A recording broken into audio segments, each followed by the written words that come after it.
And we're live. Good morning, good afternoon, good evening, wherever it is that you are in this world. Welcome to New York by Night, Living World of Darkness. And this night we find ourselves in Manhattan once again, in the Columbia University.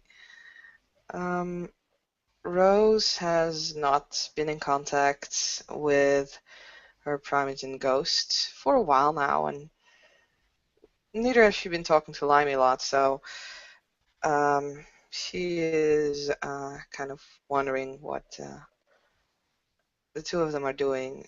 From Limey, she did not receive any answer, but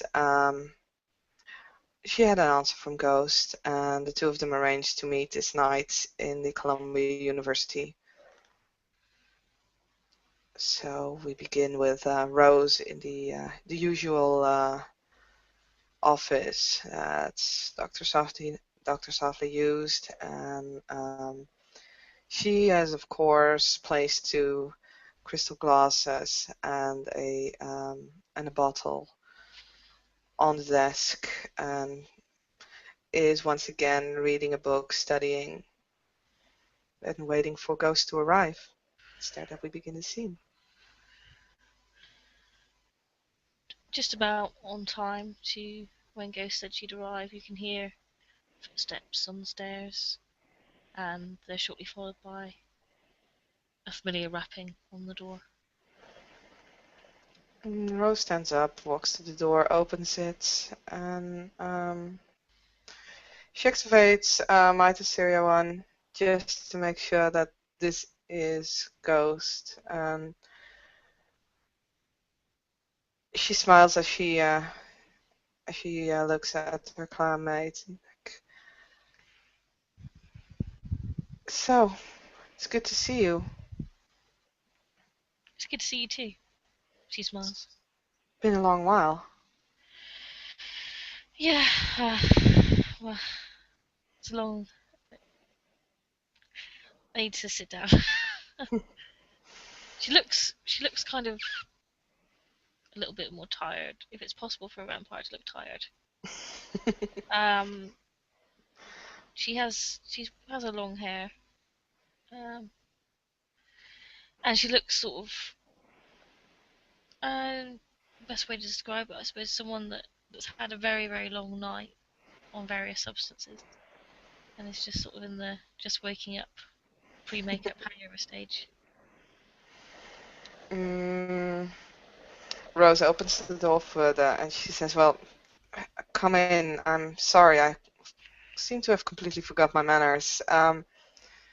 She points to one of the chairs and she asks, "Would you like to sit down? Would you like something to drink?" Yes, please. She moves to a chair and sits down. Rose moves behind the desk, sits down as well, pours some of the vitae into glasses, and hands one over to Ghost. Okay. I've never seen you like this. I was quite surprised. Well, you are aware of the fact that a vampire returns to their original state, the state they were in when they were embraced, when they wake up. Mhm. My usual, how you usually see me takes about an hour or so's preparation, and I didn't have time this morning. She drinks some tea. Well, I can understand that. There's no need to dress up when you're amongst friends. It's been a while since I was in contact with people, and so I figured that it's more important than putting my mohawk in right now. Well, it's good to see you anyway, no matter how you look. How have you been? Very, very busy. I can tell. But we've managed to, between me and Limey, we've managed to get the street influence set up, so that we have control over most of Harlem now between us. That's good to hear. It's nice to know that there's a place where we can go to that's relatively safe for our clan. Yeah.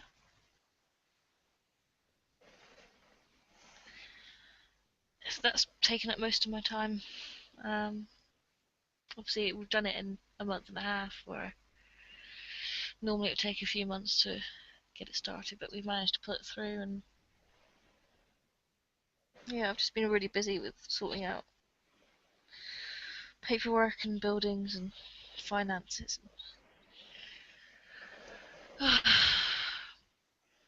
The work never ends. It never does. Well, things over here have been quiet, almost too quiet. We have had little but no news from the prince or from any of the other Primogen. Mr. Peck has been setting up Elysia now. It's been happening twice. He's planning to organize them on a weekly basis so that we can meet with other clans and other members of the Camarilla, which is a good thing in my opinion. You notice Ghost flinches very slightly when you mention Mr. Peck's name, but she nods. Yeah, I think it's important to have regular contact with everybody else so we can keep up to date and all end up on the same page. Yes. Luckily, by the way, Rose did saw the flinch, but she is polite enough to not inquire after it at this point. Sabat has also been rather quiet, so that's a good thing. I think everybody's enjoying the summer. Or working their There has been way some up. action, though. Has there been? I've been contacted by the sheriff because there's been a mysterious body found, which is a potential masquerade breach. Oh, well, it is a masquerade breach if anyone studied it. But Well, I've heard about it in Elysium. It was mentioned there by Miss Sheridan. oh yes, the illustrious Lady Sheridan. Yeah, she's the one that told me about it as well. I'm not quite sure why she's in on the investigation, but Oh, maybe it at least shows that she has potential to be a very good hound. I think she should probably, stick to doing what Ventry do and talking about antique teapots or some shit like that. Let me do my job. But I don't know. I need to liaise with the sheriff, and you know, well, you know how I feel about the Ventry. I need to liaise with the sheriff and do this investigation properly. But it's just quite strange. I mean, you heard the body was shaved completely of hair. Yes, I've heard something about it. It's interesting. I don't know quite what to make of it. It could be something. It could be something of a sect, or could just be someone trying to, I don't know, collect trophies. Could be. I don't really know. I mean, that's why I thought perhaps the Tremere would be a good starting point, because if it's ritualistic, there's a good chance they might know something about it. That's true. I mean, it seems like quite an odd thing to do, unless it was a preference for feeding because the body was drained of vitae. Well, if you want to, I can call the sheriff now and maybe he's willing to come over. Yeah, that would be helpful. Very well. I am not quite sure what it all means. I don't know. They've been asking about what the significance of the missing of hair could be, but, well, I'm not. It could be so many things. If you don't see the bigger picture of something, then it's hard to tune in on details. I mean, I'd like to go down to the place where it was found and have a look around. Didn't you also, you or Limey, didn't one of you had some contacts with police? I believe that's Limey. Hopefully, he sent me a text message earlier. Hopefully, he'll be able to meet up with me today. Because we've been sort of passing ships in the night recently. We haven't really spoken. Because if he has some contacts with the police, he could inquire if there have been more of these murders lately, or strange murders where, I don't know, hair or maybe even other body parts went missing. Anyway, I'll make another phone call. I'll make a phone call to the sheriff. Okay. And Rose grabs the landline and she dials a number of that she has of the sheriff. Wait for it to be picked up. The voice you hear is of a woman who just politely and very, very chipperly says, Leonardo Fencor Studios. Good evening. I am looking for Mr. Green. Is he around? Mr. Green. I might be able to find him. Who can I say is calling? You could tell him that Rose is calling.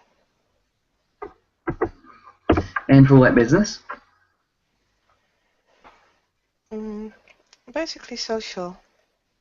I have an old friend here, or not so old friend, but she would like to meet with him. And a number to contact you. And she gives the numbers of the landline.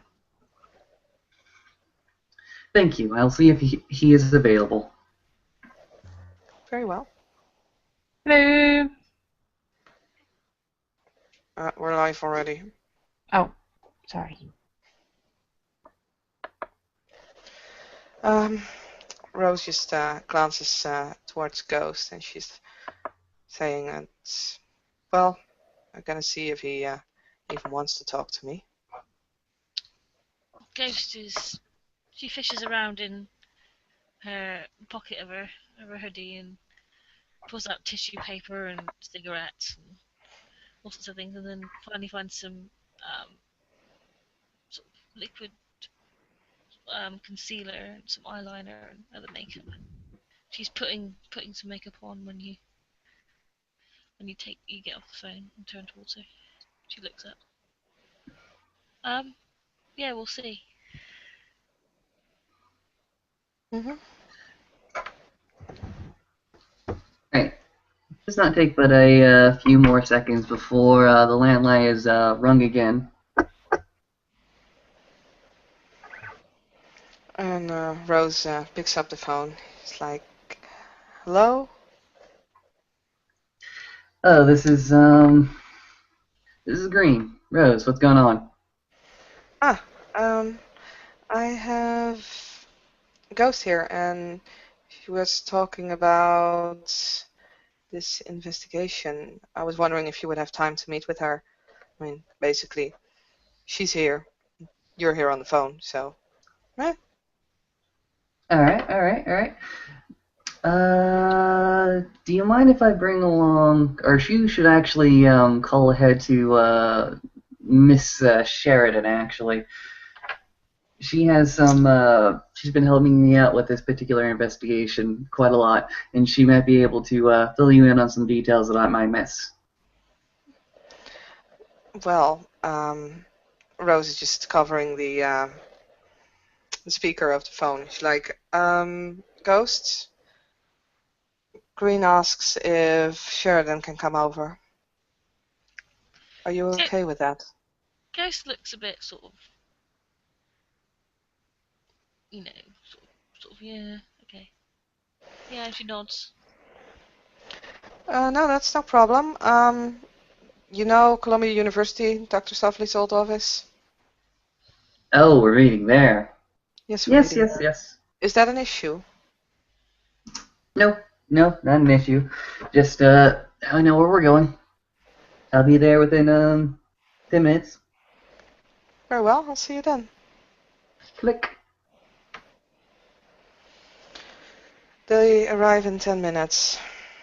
Rose says as she looks up to Ghost and stands up and starts walking towards one of the cabinets, opening them up, getting out more glasses.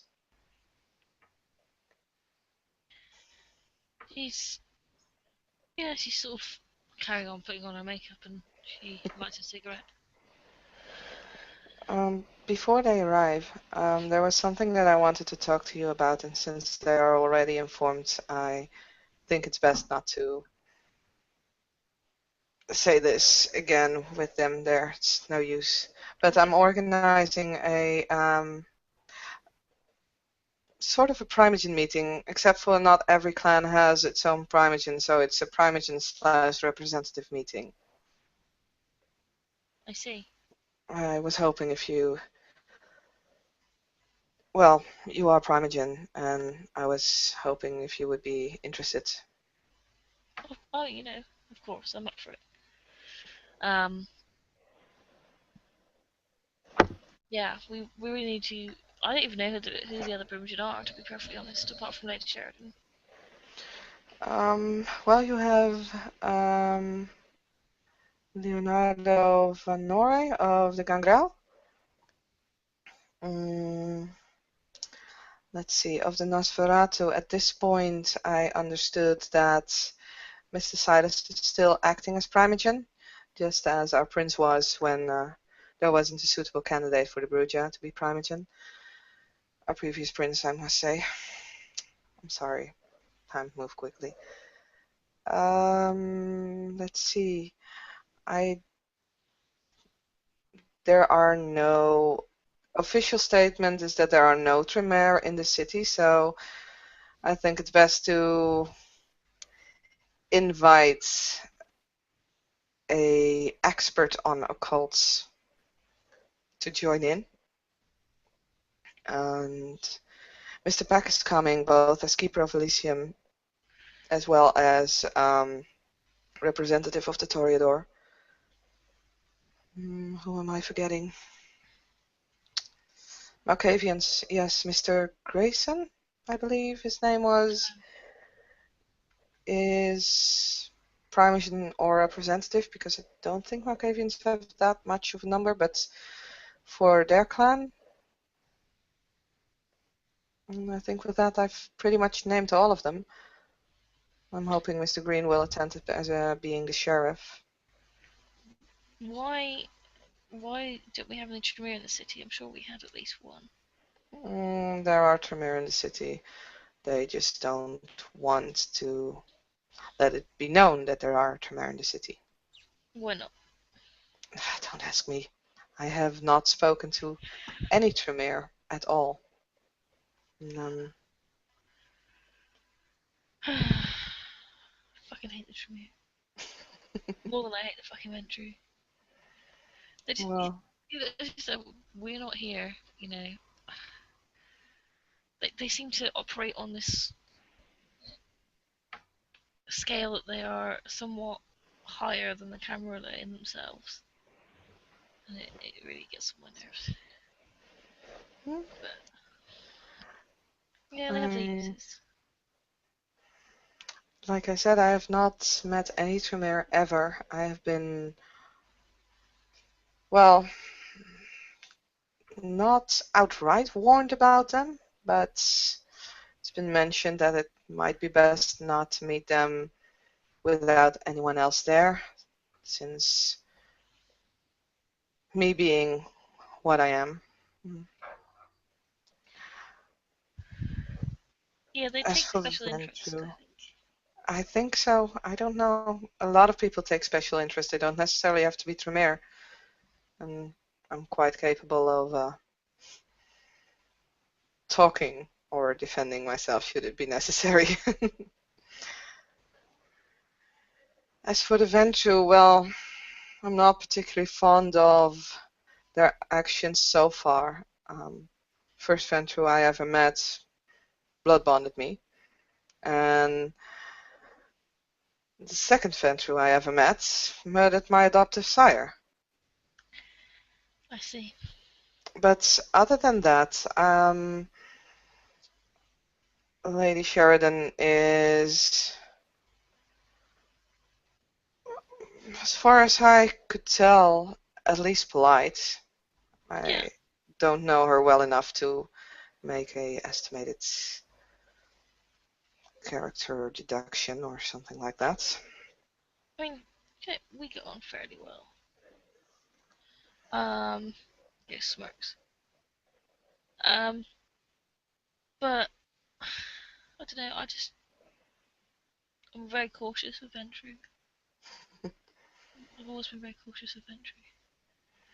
I have been very cautious of Kindred, usually, though I seem to be lacking a little bit lately. I've managed to avoid everyone for years now, and all of a sudden I find myself mixed up Camarilla business. Right to the point where things just literally burn down. Well, it's the way it is. There's not much we can do about it, and I must say that I find it intriguing, in a way. It's like the Camarilla and its structures are one big riddle, and I'm slowly unraveling.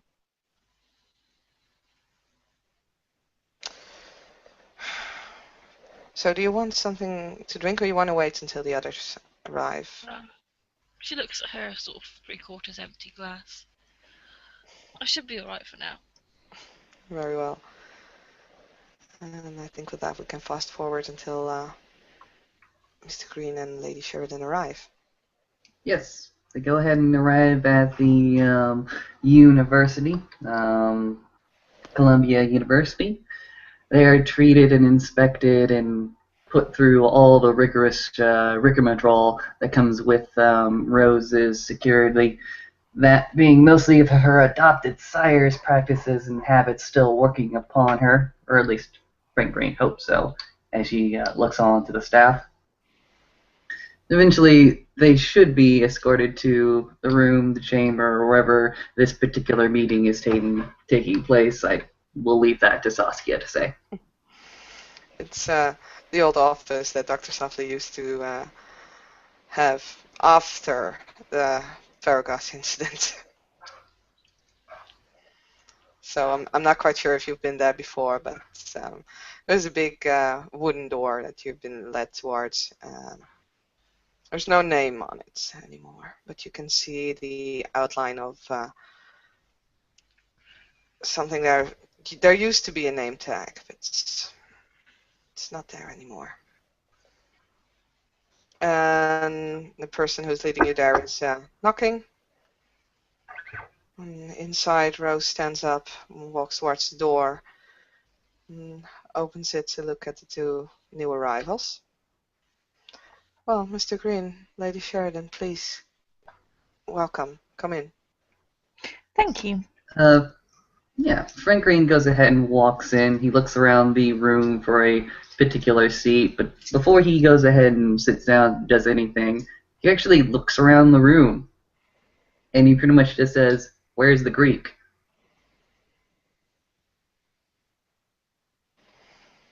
The what? Where's the and Frank Green seems to try to snap his fingers. Where's Plato? Socrates? Where is that cat? Oh, the cat. Um, well, for obvious reasons, it didn't really get along with me very well, and although I took care of it, Elena was kind enough to adopt it, give it a good home. I'm very grateful for that. All right then. It's just I'll have to see it again. It's always very comforting. But in any case, how are we doing tonight? Ghost raises an eyebrow at Frank Green, considering that his demeanour was very different the first time that she met him when he was in the wheelchair. And she sort of smiles and says, "It's nice to see you up and about." Yeah, Frank Green will actually go ahead and walk towards Ghost, extend a hand. Nice to see you again, ma'am. She shakes his hand, looking sort of past him over to Rose with like a sort of bemused expression. Rose has also kind of a smile on her face, and she walks around the desk again, and she is just pointing out to other chairs. And well, if you wouldn't mind, if you would like to take a seat, that is, please do. And would you like something to drink? Would you like refreshments? Yes, please. That'd be fantastic. Frank Green goes ahead and takes a seat. Lady Sheridan will sit, but I'm afraid I shall have to decline. I completely understand. And Rose is pouring in one of the two extra glasses that were on the desk, and she pours in some vitae, hands it over to Mr. Green, and sits down again. If she didn't do that already, fuck it.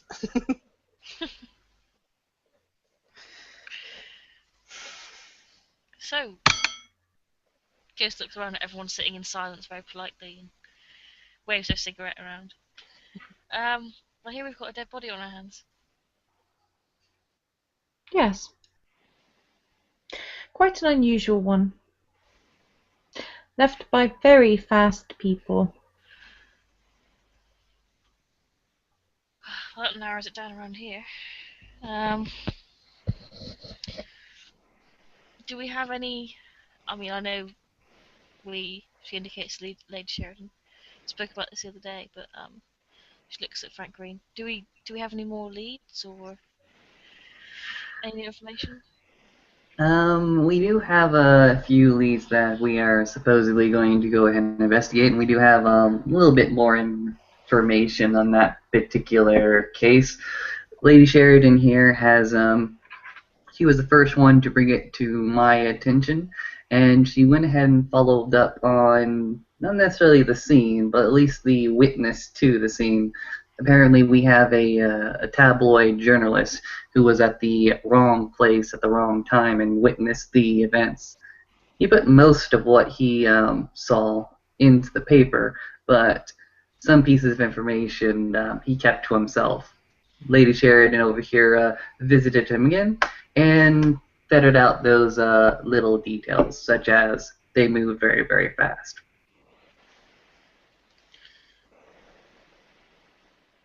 So, There was also blood in its mouth.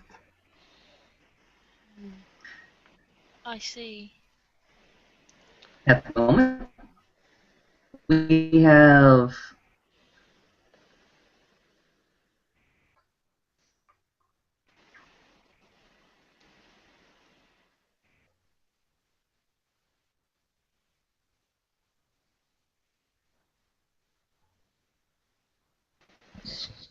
Yeah, we can see you. We can see you, but we can't hear you. No. yeah, that's what I thought. Excuse me. Now we can hear you. Now we can hear you again. All right. I'm sorry, excuse me, technical difficulties. In any case, right. Ghost, what have you already been told about this particular incident? Only that it was found near Franklin Tunnel. She looks like Lincoln. Sheridan. Lincoln Tunnel. And that the body had all its hair shaved off of it, and all the blood drained from it. Yes. The first patch of evidence that we got happened to be the fact that the body was found, exsanguinated, removed with hair. Interestingly enough, the hair was removed before the exsanguination, before its death. It was placed in the local park just across the Hudson River in New Jersey, and the traffic that you would usually take happens to go underneath the Hudson. It's called the Lincoln Tunnel. With the second batch of information that we got to fill in a little bit more of the pieces. Apparently, this journalist, as I said, was in the wrong place at the wrong time to witness the series of events. Apparently, the body was dumped by figures that were moving fairly quickly. The body was secured to a tree. How was it secured again? Was it tied? Was it handcuffed? He said tied, but he didn't really specify much beyond that. All right. The body was tied to a tree in pretty much full view of the entire park, and apparently there was also blood smeared across the mouth. Of the Leading body. on to that, apparently the authorities, the local PD of that area, was at least notified of the scene or had seen it or had heard a complaint about it, because the journalist, for all of his curiosity, was not able to get much information before he was chased off by the coppers. Did I get all that right? Yes, as far as I have been informed, anyway. Mm-hmm. Did I miss anything? Aside from the fact that the journalist seems to believe that it's aliens, not particularly. Right. Yes. What would make it think that? At that point, Rose is definitely intrigued.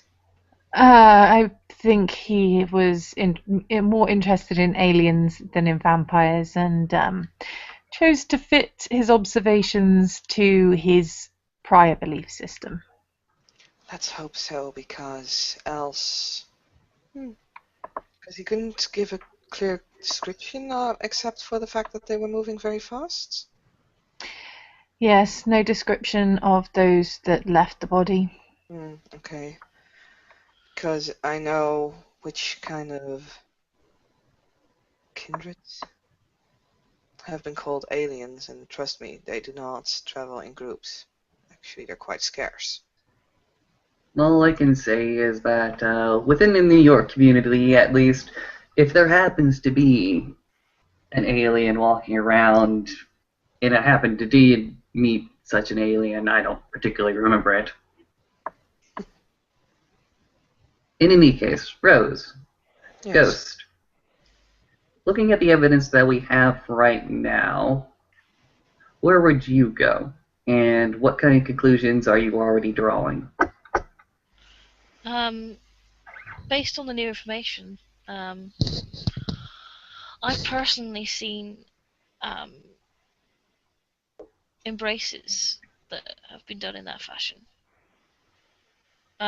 People, the individuals in question will kill somebody, drain them of blood, and leave them somewhere like a field or a park, or bury them in the woods, or chain them up, often in groups, and feed them barely enough blood to wake up, and then see what happens.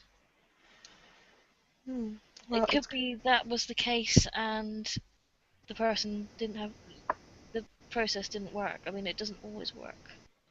that is true. The thing at this point that I would go to investigate first is the body itself. I mean, it's been drained, but it's never been stated how the body can be drained in multiple ways. It sounds very much like something one of ours would do, not necessarily one of ours as in the Camarilla, but definitely one of our kind. On the other hand, there are a number of supernaturals in New York, and even besides supernaturals, there are a number of people in New York who are just plain crazy. So I I would suggest to go see if we could get our hands on the body itself. People with special insight might be able to get more information out of it. Other it than that, might prove difficult to get a hold of the body, but I will say that as far as anyone has said, they don't seem to believe that there were any marks on the body. well, that's interesting. Other than that, if it was, I think ghost suggestion is a interesting one. If that wouldn't be the case, then it might be a taunt, since it was placed in such a obvious way. It hints towards, once again, it hints towards our kind. Doesn't necessarily have to be our kind. It could be a mortal having found out something and wanting to make sure that we know, or it could be something else. Well, if it is a mortal, they move very fast. And that's why it's unlikely. On the other hand, a mortal was describing this, but it could be a warning from any kind of supernatural. He did describe it as unnaturally fast, not simply a person that is moving quickly. Mm-hmm. Well, still, it could just be a warning signal towards us, or like we know what you are, or we know what you did, something like that. So either the location itself can hand us some information, but the body would be best, I think. I think we can find out most about the body from the body. At least I know Mr. Peck and I could do that in slightly different ways.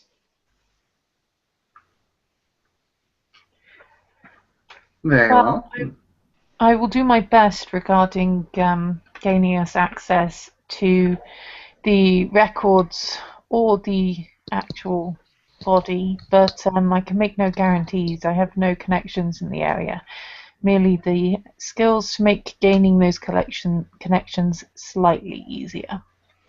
Which is why I would have. This is why I would like you, Sheridan, to get in contact again with Alex, who seems to have such contacts. As Yes. well as Mr. Limey, probably. Certainly. If Mr. They both Limey does have the contacts, then I would definitely prefer that. they both seem quite well connected. As far as I know, Limey has a few contacts in the police, but I don't know whether it's just some mortals that he knows and trusts, or whether it's any sort of influence. You'd have to ask him.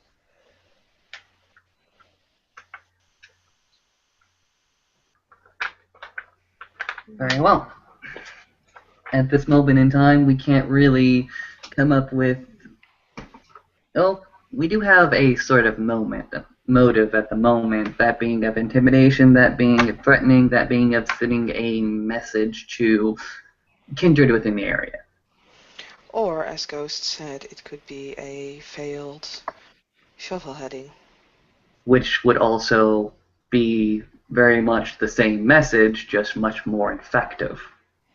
Mhm.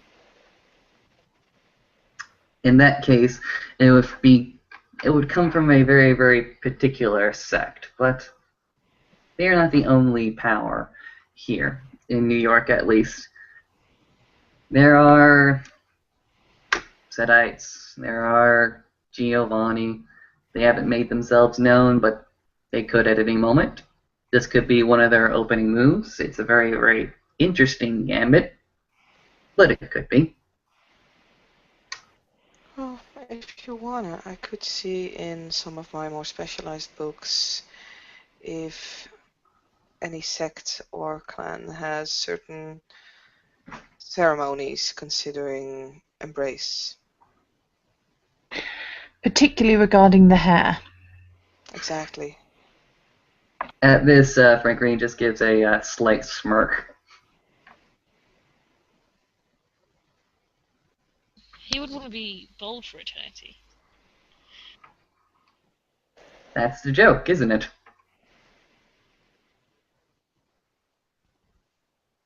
I suppose there's worse things to be. By the way, what time did... I mean, I take it that this tabloid journalist was seeing this during the night. What time did they remove the body? Do we have any idea? Because it could very well be that the police are missing a body at this point. And what leads you to believe such things? Very simple. If it is, as Ghost said, and this was a way to embrace, but for now it did not work, then that does not say that it did not work entirely.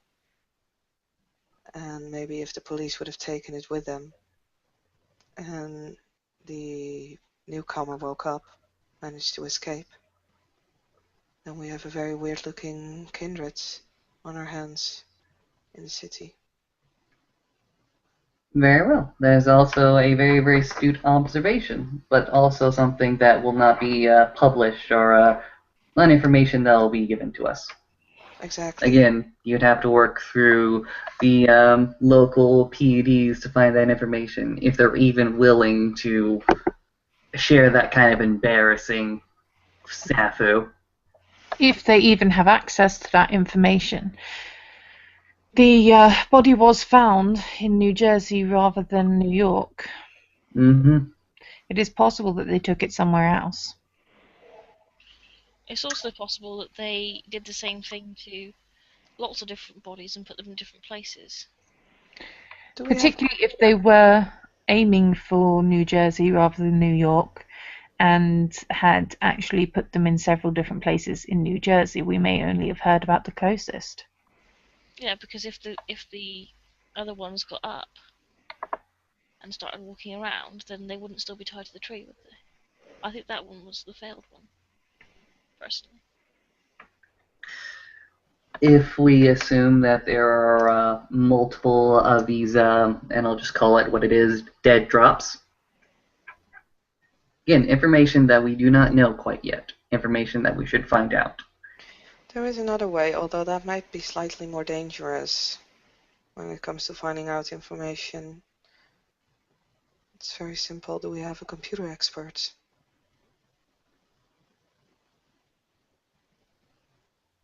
I'm guessing that might be something correction. I'm guessing that was something that the Nosferatu might be good at from experience.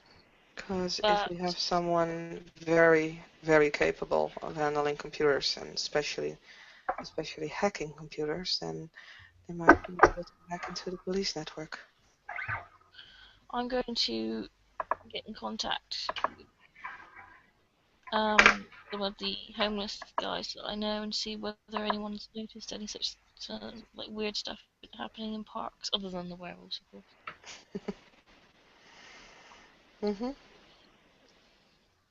I know a lot of them. That being brought up, I would very, very like for this particular conversation, and in fact any conversation relating to this project, be strictly within the Kindred community as we know it.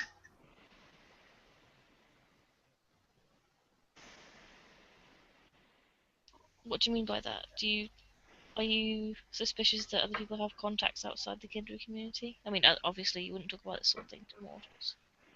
No, no, I'm very, very sure that the Kindred within our particular city have contacts with external powers, and they may be helpful.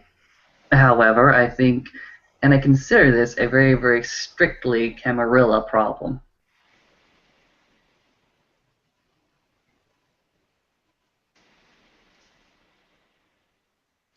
Okay.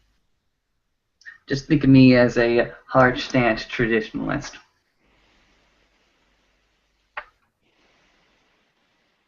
Ghost smirks and stubs a cigarette out in the ashtray.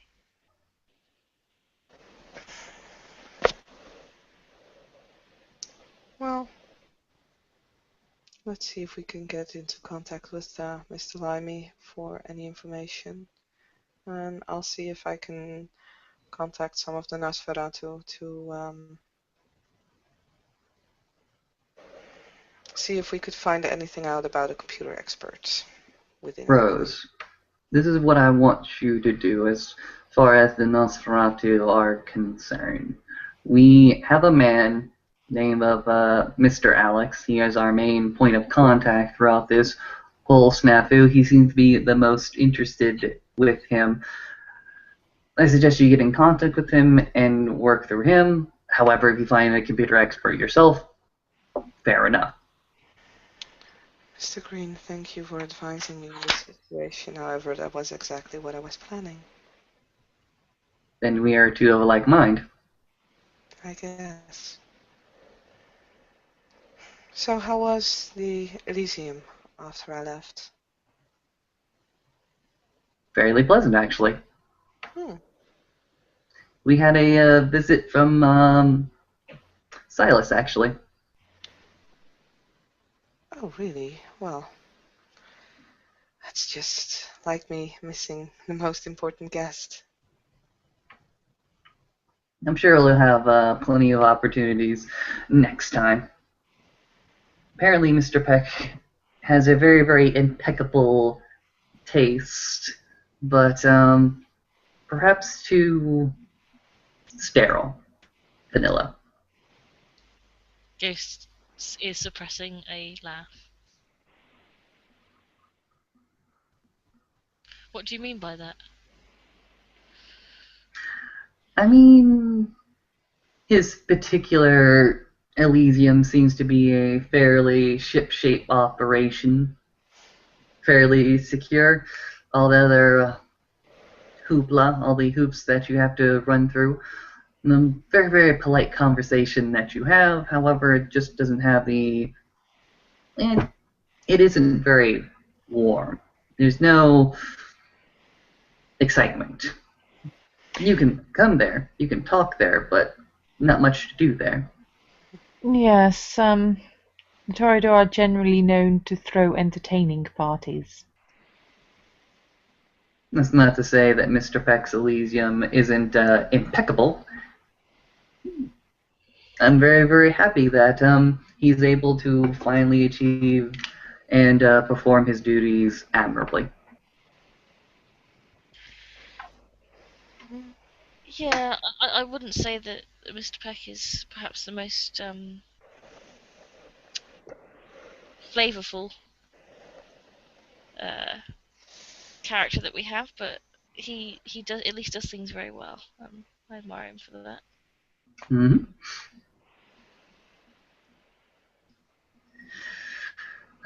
If it was up to me, I would have done it entirely differently, but since I didn't, I can't complain.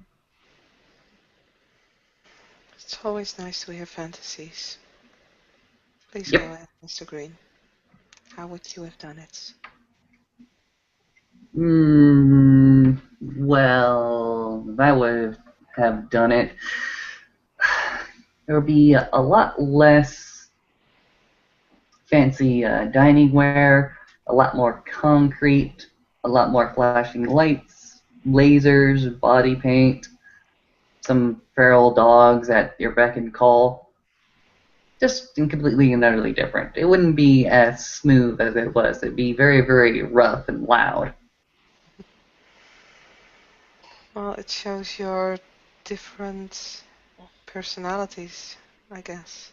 Lady Sheridan will smirk a bit at Frank's description.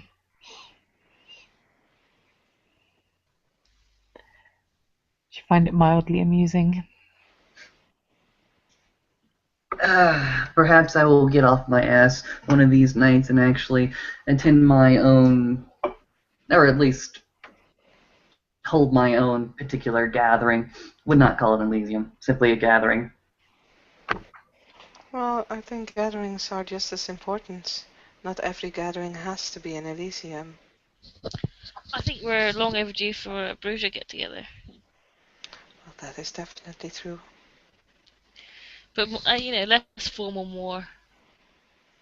Ghost waves her hands slightly in a party expression.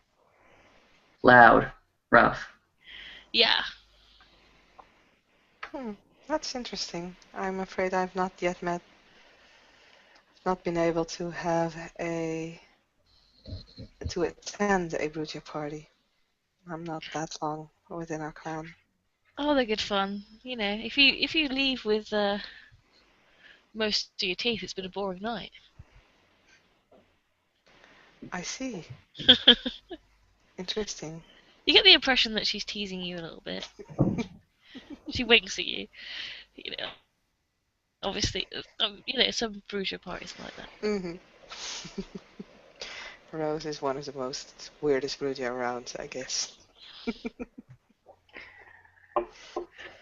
Back on topic. I would like to go down and see this site where the body was found for myself. So if someone would be willing to take me, or at least show me on a map where it is. Well, I'm currently gathering to myself a little posse to go ahead and take that drive down that tunnel. I can include you when I go ahead and start making my calls. And if for some reason or another I find myself too busy with other things, I can definitely hand you over some information or point you in the direction of somebody else I trust. Excellent. I do want to get back in touch with Limey. I've been on the phone with him earlier, and he should be around. So I'll poke him a bit more. When I do get him, I'll throw him in your direction.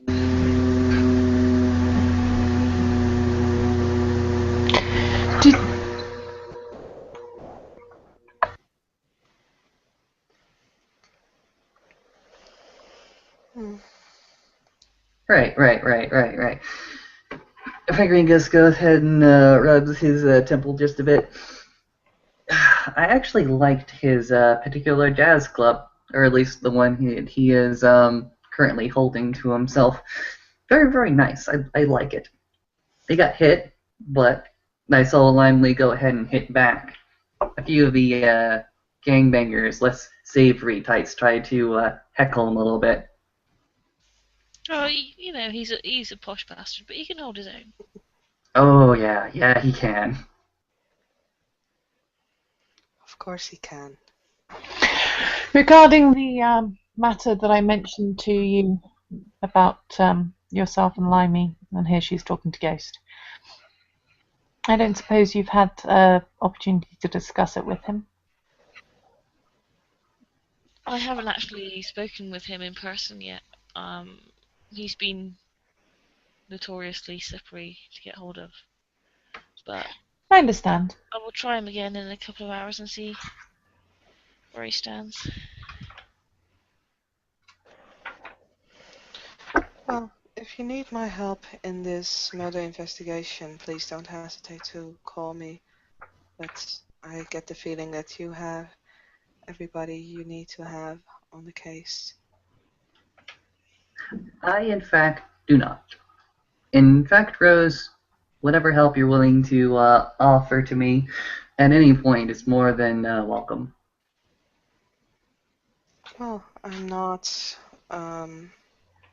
very skilled when it comes to investigation without the use of a library, but I can do I can maybe help in a little ways.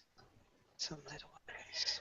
Well, you did offer to look into whether there might be anything there regarding the hair removal, Yes, I and will definitely do that.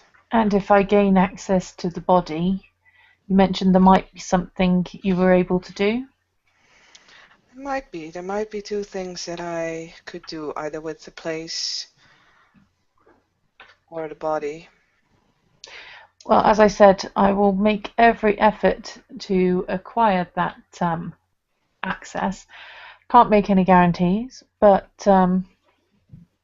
if I do, I shall certainly let you know. I must say that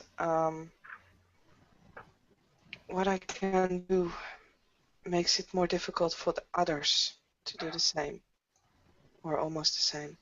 Those with enhanced senses have a way to look at an object, a place, and get information from it. I can almost do the same, except for the fact that where they just look at it, it's different. It's hard to explain, but it's different, and I would hate for you to get the wrong impression of me. But it will make it more difficult for them to look at it. So I would definitely advise, if you know someone with these enhanced senses, like Mr. Peck, that they would get a look at it first before I do my thing.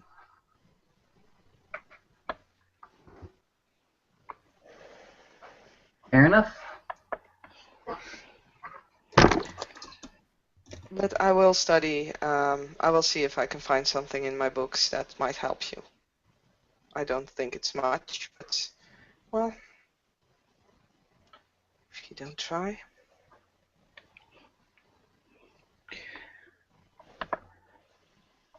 Perhaps you could help Mr. Green regarding his negotiations with Mr. Peck for his assistance. Did you have any idea about how to raise that issue with him yet? And here she's asking the question to Frank, but Yeah. Frank just goes ahead and rubs his head. Right. That is certainly an issue. I may have to wing it. I might just have to. I'm sorry, what's the problem? Maybe we can help. Mr. Peck is an established kindred in his own right within this city. As I understand it, his time is very, very precious to him. It's how he's able to run such an excellent Elysium, and the office of sheriff, while having tremendous amounts of power, can only sway so much. Incentive may have to be offered in order for him to help in this particular endeavor. I don't know. I'm not that. Well, Mr. Peck and I have been acquaintances for a while now, but I'm not quite sure if I have any sway over him. But if you want to, I can always try to have a talk with him. Not necessary. In fact, what would be most useful at the moment is not necessarily a bargaining chip, but just simply what his tastes are. Well, I might have something for you there. And Rosie stands up and actually walks out of the office for a while.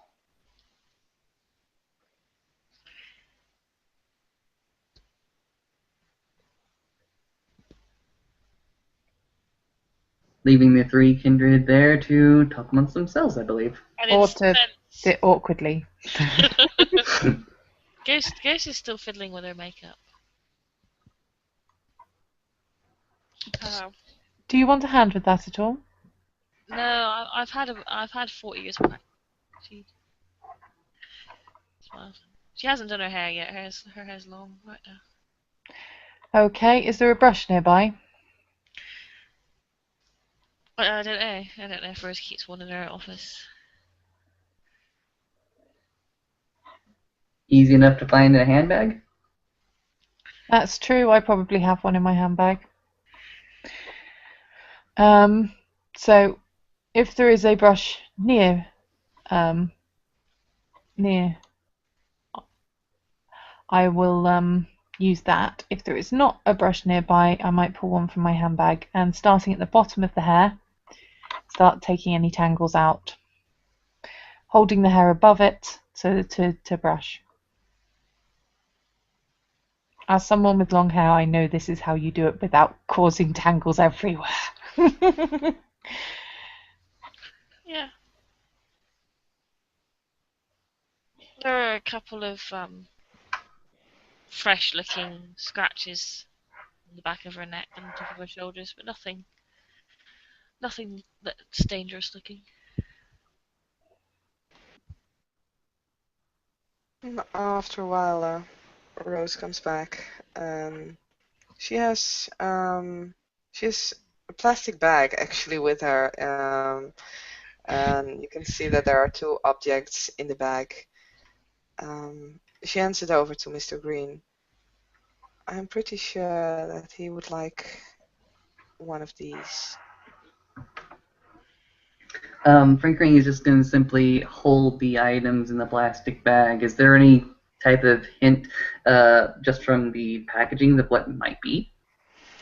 There is there's obvious a bottle. You can always see or feel it instantly when you hold a bottle in a plastic bag. Hmm? And there is a small, well, package. It's square.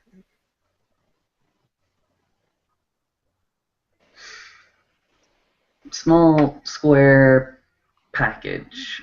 Well, just from the outside, fair enough. Franklin will go ahead and open the bag up to inspect it.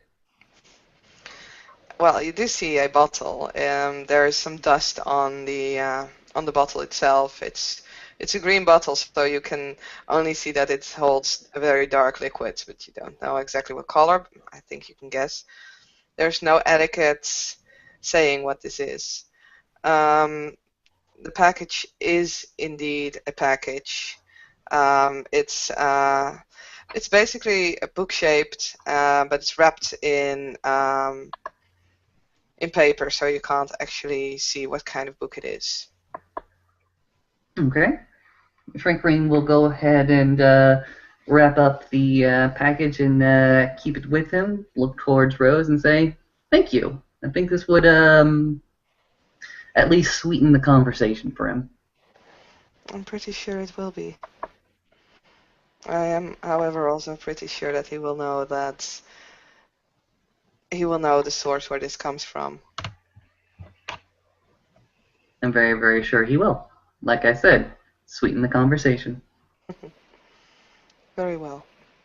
See it as a return for the motorcycling lessons that you've been giving me a while ago. Yes, yes. How have you been tackling that particular effort? Not at this point yet. I am afraid to damage the bike should I get up and try and do something for myself. Well, that's a shame. You should really get somebody to continue your riding lessons. That might be helpful. You need some way to get around the city. You've already gotten a few things down that were causing you trouble at the beginning of the year. I think you have that down pretty well. Well, I'm starting to get more familiar with the layout of New York and actually just walking the streets. It was rather weird the first few weeks to be able to go out. I'm starting to get used to it. Yeah, sure. I'm very, very happy for all your efforts. Now, you, Ghost.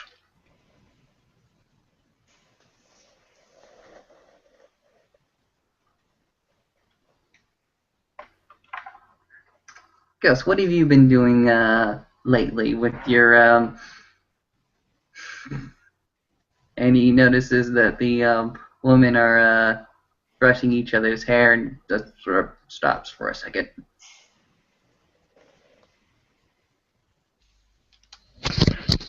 Ghost raises a brow at him.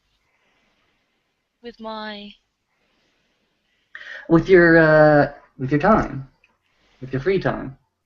free time. She laughs at the concept.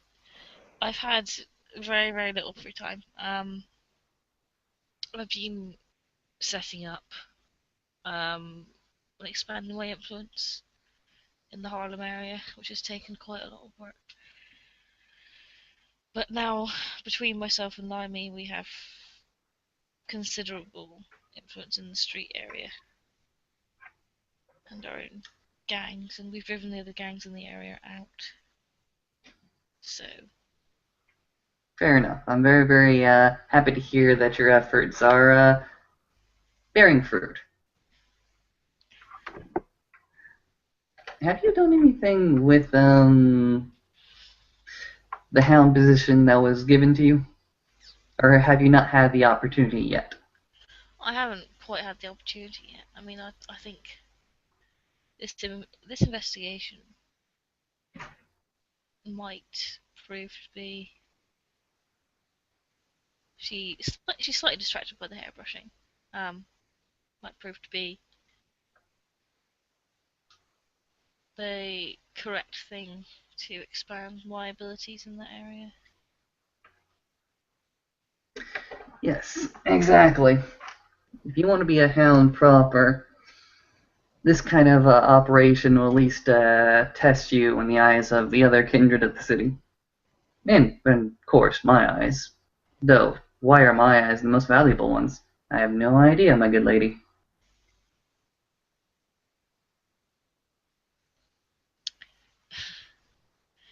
She seems amused by your turn of phrase.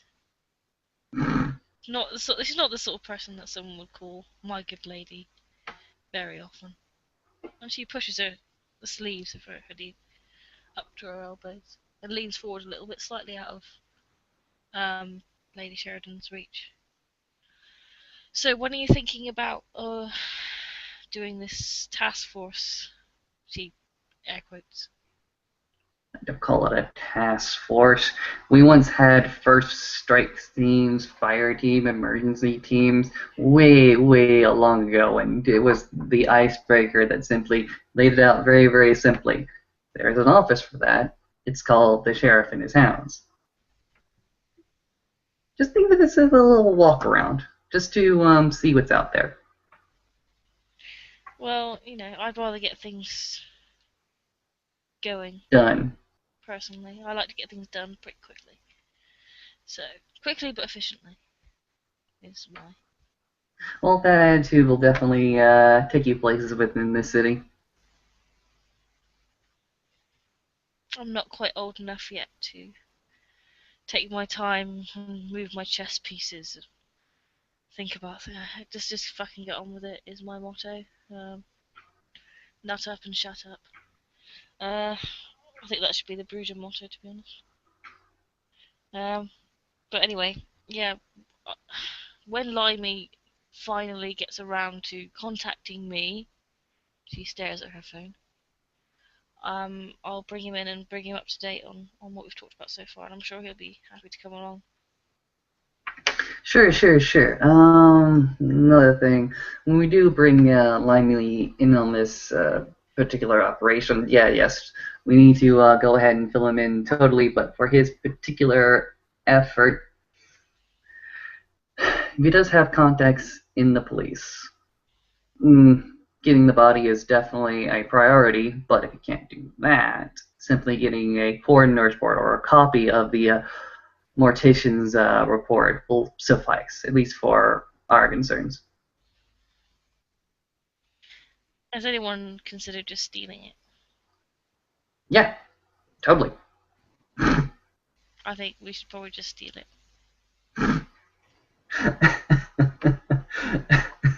Well, If We you might need to can, find out where it is. I mean, if it was on the border between ourselves and New Jersey, did they bring it to New York because our hospital was closer, or did they send it to wherever the central hospital for New Jersey is? Do you know what police dealt with the body? Whether it was NYPD or the Jersey branch? No idea as yet. That is another thing that he might be able to help us with discovering. I'm guessing it was probably New York. I don't think Jersey would concern themselves with that sort of thing. They probably think of it as New York's problem, but that's just a guess. one thing that we can do, if anybody has some free hands, is actually look over police procedure between these two boroughs. I think that'd be something to look into.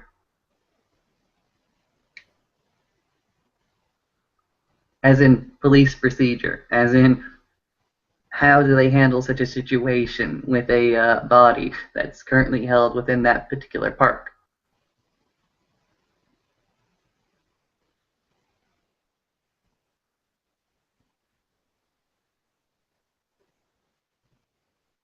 I have to tell you all of some about my awakening sometime. I woke up in a mortuary tray. That was a fun evening. Oh, you did you? Yeah, my sorrow might have forgotten to put me somewhere safe, and they came across me and assumed I was a dead body. Put me in a mortuary tray. You were fairly lucky, since I assumed that the day sleep was upon you. Yeah. I got out. The the uh the cabinets didn't survive very well, but I got out.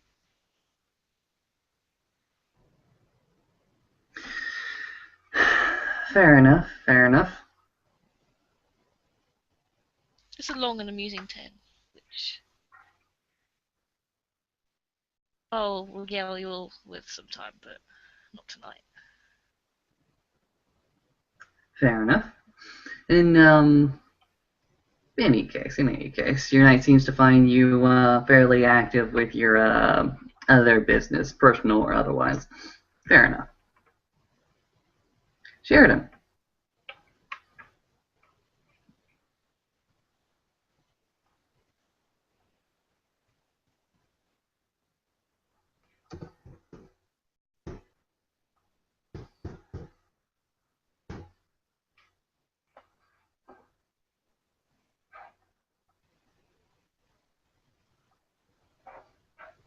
Excuse us for this long technical difficulty.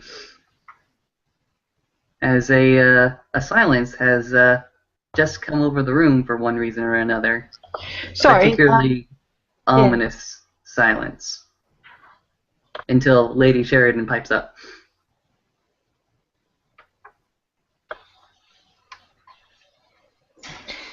That is quite concerning.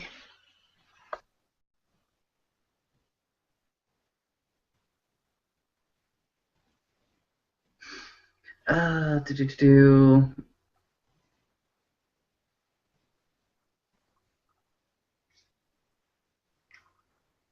And again, a very, very long, ominous silence creeps into the room.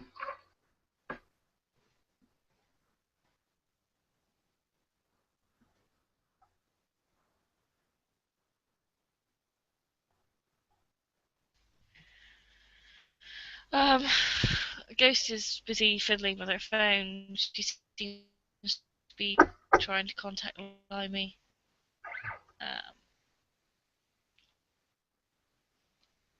Maybe we should reconvene.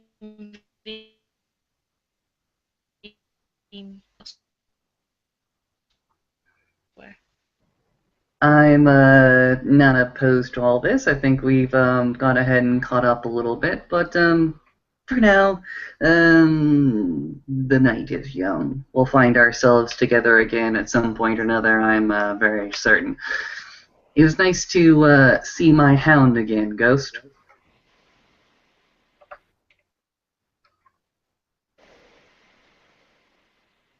It was nice to truly meet you. And you didn't meet me before? Well, I think our meeting previously was rather tense, given the recent circumstances. A man at his lowest is his man at his truest. And Rose, always a pleasure to have your hospitality. Yes, it was nice to have you here, Mr. Green. And Lady Sheridan, of course. Pleasure seeing you again. It was lovely seeing you as well. And thank you for inviting me here. Well, you are always welcome, although if you decide to drop by, let me know beforehand and I'll make sure that I'm here. Excellent.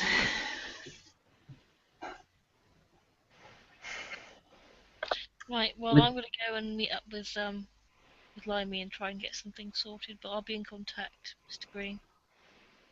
Thank you.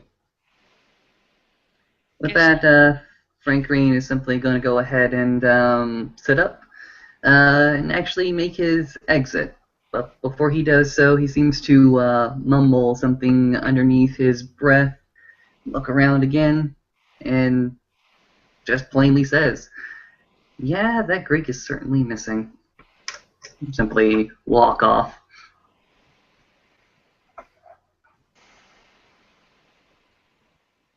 Ghost stands up and smiles towards both Lady Sheridan and Rose, and says, "I'll be in contact with both of you, and you know where to find me." Of course. And then We she will pulls speak each her. other soon. I look forward to seeing you again at some time, Rose. Perhaps we could walk out together, Ghost. Ghost raises an eyebrow slightly, but nods. She pulls her hood up over her head and lets Lady Sheridan go out first, holding the door for her before leaving. And she'll just walk out with Ghost, and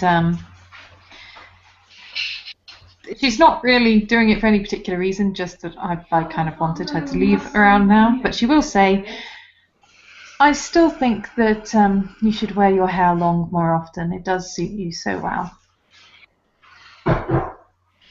You should see me before makeup. And then she sort of secretly wonders if that was an invitation. And then, gets out of here because this is the longest exit ever.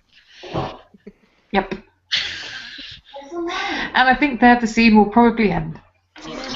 Yes, we will end scene here. Thank you everybody for watching and have a good night.